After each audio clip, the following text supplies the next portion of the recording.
Hello and welcome to the 55th edition of the Tech Talks today. We're going to do some spooky chatbots and SMS magic today, so join us. Uh, Generally, join us in these talks. Please reach out to me and you can talk about your startup, you can talk about your product, about yourself a little bit. Feel free to reach out and directly talk with us on these Tech Talks. Today's Tech Talk is kind of employing two-way messaging. So we all know text messaging works SMS. You receive an SMS with the sender ID, right? And then you cannot reply to that sender ID. It's just a notification for you. But what also you can have is a two-way setup where you receive a text message from a certain number, and then you can reply to that number. And that reply triggers certain things. So we're going to do that today with ChatGPT, right? So we're going to have an AI bot and have some fun with it. We're going to, first of all, we're going to use the GitHub repo here. So this is the code that we're going to use today. Let me share it in the chat also. So feel free in the chat, you can reach out, comment, ask, whatever, just so we can get an understanding if we're all on the same page. Awesome. So take a look at this code. I can also share it and we can take a peek at it before we get going.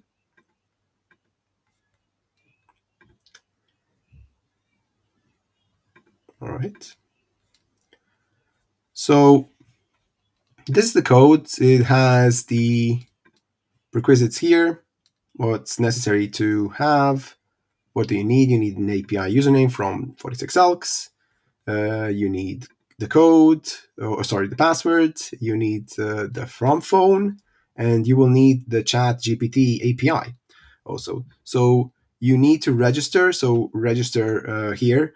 Scan that QR code. It will lead you to a registry form where you will get some extra credits, and then you will acquire the API username, the API password, and the phone number from 46elk. So let's go to that process right now.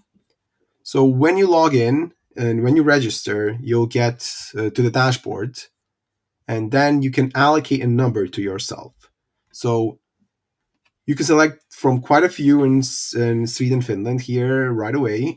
But if you want some other numbers, feel free to reach out on help@46elks.com and we will get back to you. We will help you out set up a phone number, no worries.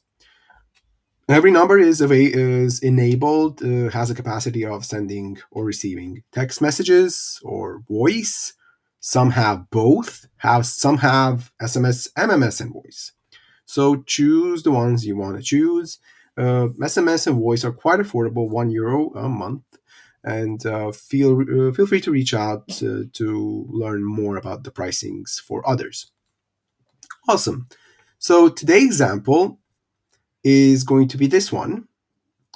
So as we said this multitudes of times, you have to have a callback URL set up so we know what to do when we receive a certain keyword or some content on a web on a number via SMS. We know where to push it, right? So this is the code. This is where my script is located at right now. So let's visit it. Let's look at the terminal. So this is the part of the code. Let me just remove this one so we can have a clear view. This is the part of the code, and this is the most interesting part of the function where we have the AI response be generated. So I have sent up the prompt. The prompt is said that always keep responses under 480 chars. Stick to the prompt given. Please do not be used for random ChatGPT inquiries. This needs to be worked on. Always, and then the prompt: you are a friendly and a mysterious AI that tells spooky but not too scary stories for kids, and also loves sharing fascinating facts about coffee. So this is the prompt. We can go a bit deeper into code, but let's test it out now. Let's see how it works. So if you remember the number from before. I'll just exit here and I'll look at the error codes or the error log here. So we see exactly what's going on as I test it out. So this is the number we have saw before when we have employed for this. And let's ask it, hello, how are you on this Halloween day?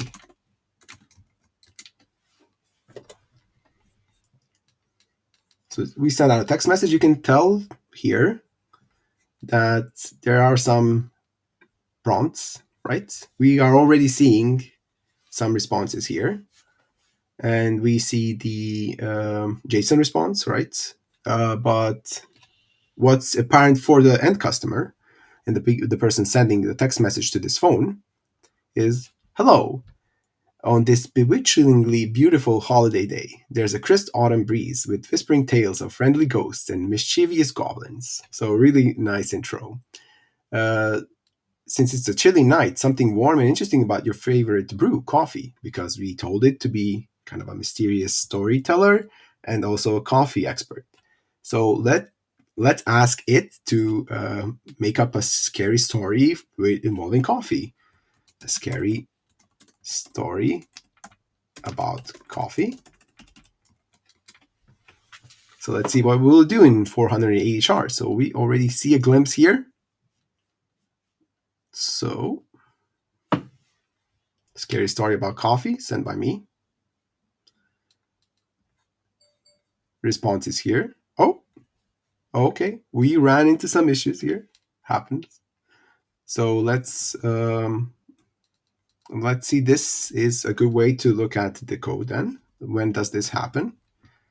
So let me just share it in a second.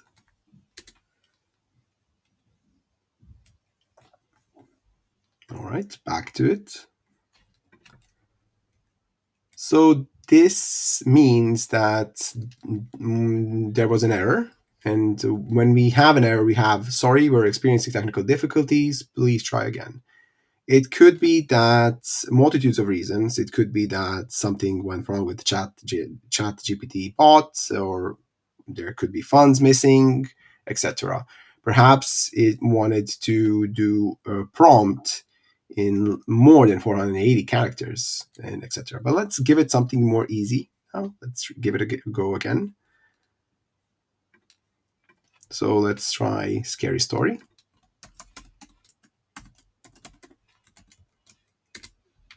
Perhaps scary story about coffee was too much.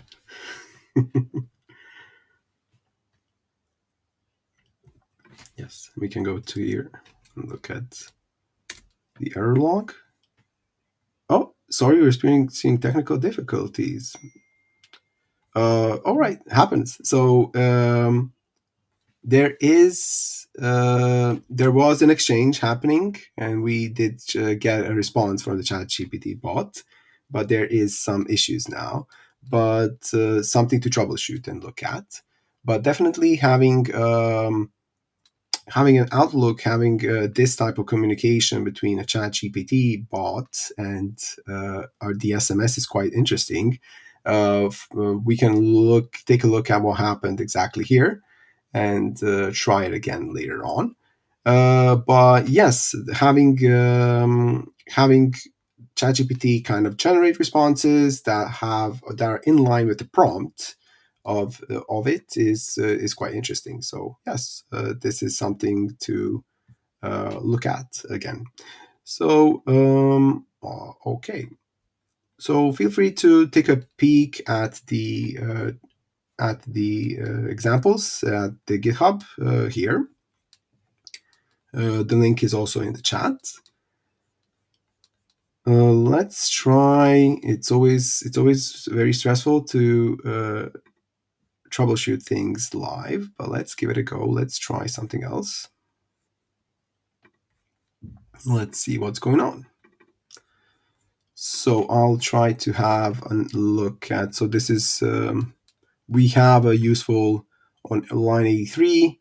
file get contents, failed to open stream, HTTP request failed.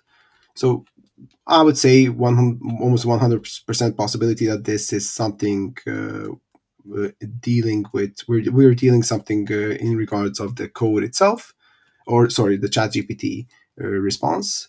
So yes, so this is something to take a look at. Let me just try something again.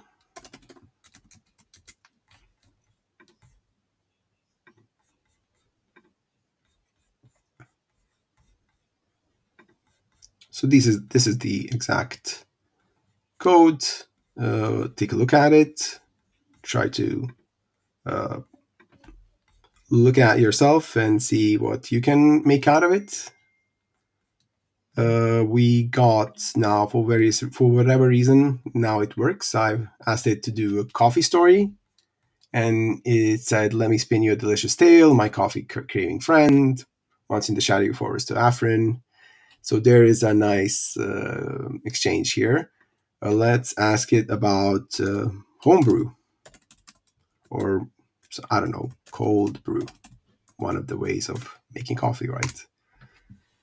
So we're playing around here, and sometimes it can have difficulties responding, I guess, to some prompts. But that's why this is just testing and checking out, and you have to work around this, and you have to play with this concept. But it should work.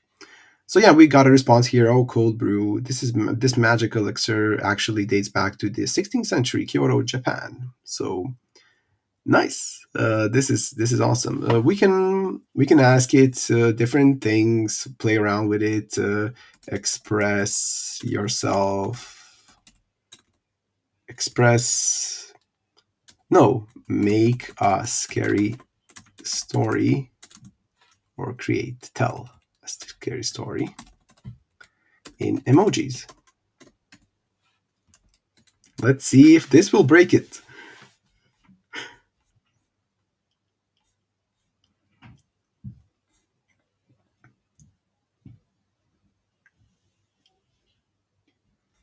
We should be looking at the. Oh, it did a lot of things. Traveling to the forest, stars, scary ghost, shocked, smiled. So there's a whole story here. So obviously, as one would go to the chat GPT and write these prompts, you can do this yourself via SMS. So why is this useful? Uh, it's useful because sometimes the client will ask you to build a certain chatbot, right, that answers some typical questions, and you can feed the prompt or feed the chat GPT with a prompt that will have loads of information about that are usually asked by the customers, and it can give a nice response. And if not, the support line can be actually notified. So, or you can build a campaign around a certain product you have, and then people can inquiry and ask for it. Or you can build a service where you can learn about pricing of a service. So people can ask, oh, what is the price for traveling to this place, or like for this ticket, etc. So like the information you can get via website, but like it's really useful to have just one or two key words sent to a certain number, and then you get that response. So yeah, that's pretty much it for today. Thank you for being a part of the Stack Talks. Please look at the example given on GitHub here. Feel free to comment on it. Feel free to poke at it. Let us know if something's wrong, if I missed something. It's really useful to have that feedback, right? So thanks again. Again, join us in the Stack Talks. Reach out to me directly. We had Elisa from last Tech Talk. She talked about circular economy. It was really fun. So if you have a certain subject, project, startup, whatever you would like to talk that's IT related, please reach out and we would like to have you. So yeah, thanks. Thank you for being here. Thanks for following us up. And yeah, make sure to subscribe and like this video so we can make more of these. Thanks. Bye, people.